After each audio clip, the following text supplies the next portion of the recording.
Good morning, Dashers. Happy Monday. Happy Easter.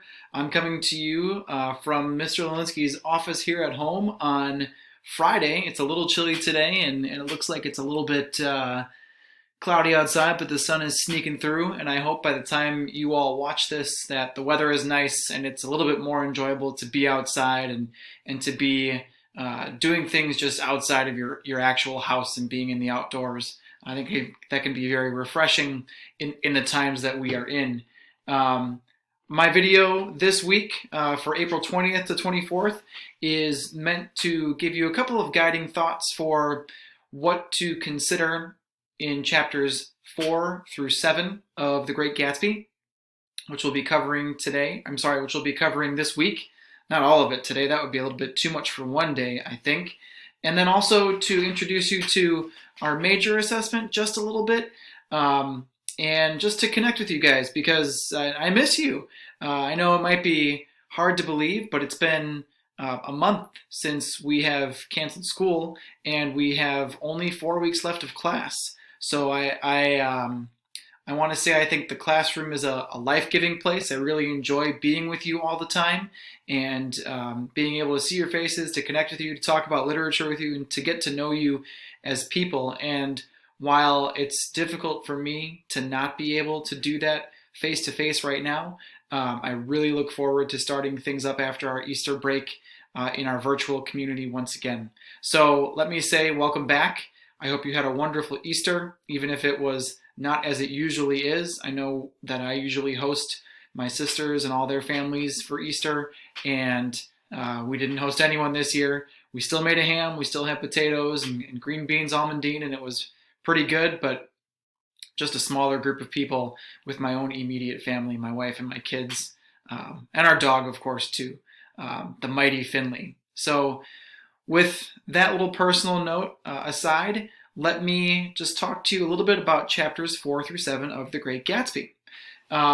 We learn a lot about Nick and Gatsby really throughout the course of the whole novel, but especially in these few chapters that we read this week. And I think one of the most challenging parts of the text, and I think if you're responding to the discussion prompts, you're figuring this out. One of the most challenging parts of the text is that it's hard to know who's right and who's wrong, or whether or not characters are acting in a righteous or an incorrect or morally wrong way. And I think it's really intentional on the part of F. Scott Fitzgerald. He creates his book with a lot of ambiguity. His characters are ambiguous, which means it's difficult to tell if they are right or if they are wrong. And it can be really difficult to pin a character down in that regard. But I want to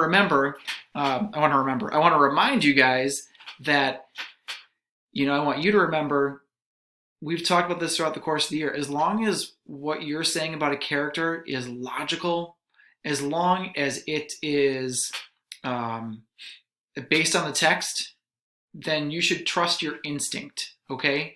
About what you think about Nick, about Gatsby, about Tom, Daisy, Myrtle, Jordan Baker, all these characters, Meyer Wolfsheim.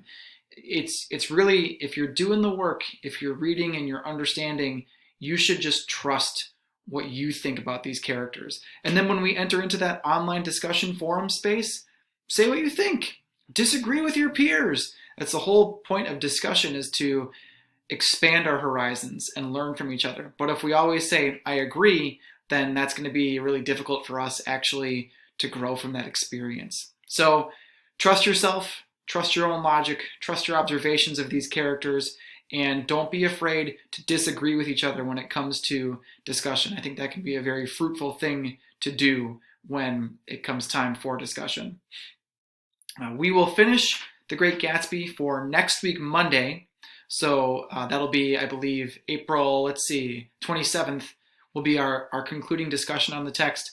And then even class students, you will have a thesis statement due on April 28th. Odd class students, April 29th will be when your thesis statements are due. And I just want to talk to you a little bit about that next assignment. It's actually not going to be a complete essay, and it also will not be worth 100 points. In fact, if you take a look at my DSHA, you'll see that the assignment has already been posted, and we're taking it from a whole essay of 4+ pages down to a 2-page maximum assignment with a thesis statement and 2 body paragraphs only. All right. So the 2 body paragraphs should be fully developed. They should have topic sentences. You should give context for your evidence. You should use evidence, and you should analyze that evidence. But in that thesis statement, really, as you begin your essay, you should only write a thesis statement. You don't need to write a complete introductory paragraph. Also, there is no concluding paragraph, no concluding statement at all. And I know that it might feel like a partial assignment, but I just don't feel really well about giving you a 4+ page essay without really being there to support you in the way that I would like to be. So the sophomore English teachers have gotten together to decide that you will write, instead of a full essay with an introduction, 3 or more body paragraphs, and a conclusion, you will write 1 thesis statement, which can be 1 or 2 sentences, 2 whole body paragraphs, and that's it. That's going to be the complete assignment. Additionally, the essay will not be worth 100 points, as I had previously mentioned. It'll be worth 75 points, and that change is reflected on the assignment sheet and in the gradebook. As you have questions about this assignment or about The Great Gatsby in general, please feel free to email me, or even better yet, feel free to contact me on Teams. This coming week, April 20th through the 24th, I plan on being available for Dasher time from 1 until 2:30 p.m. So please drop in during that time. If you're really struggling with the text, or if you just want to get a better handle on how things are going, please, let's have a video chat. I know I've done that with a number of students, and they have said it is very, very helpful. So if you're in that position, let's talk about it, okay? Let's do some things to make that right and to make you feel as well as you can in our virtual learning experience. Speaking of virtual learning, like I said before, I think the classroom is a wonderful place. I miss not being there with you guys, but I'm genuinely looking forward to hearing from you again.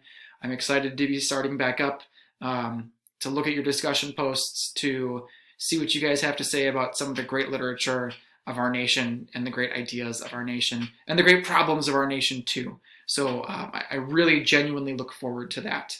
I look forward to being a part of a virtual community with you again if we can't be face-to-face together in the halls and the classrooms of DSHA.